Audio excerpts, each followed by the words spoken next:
This is a Genesis G70 for model year 2026.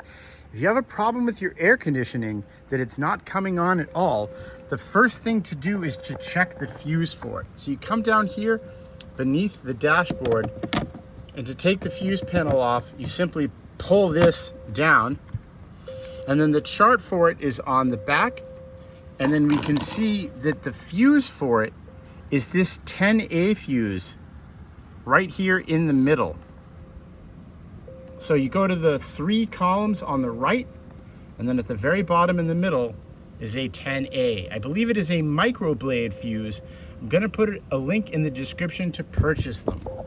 So come here, and then you can see there's the row of 3, well 4 if you include this, but there's the row, and then it is this 10A fuse right here at the end of my finger. That is the fuse. You need to check to see if it's burnt out.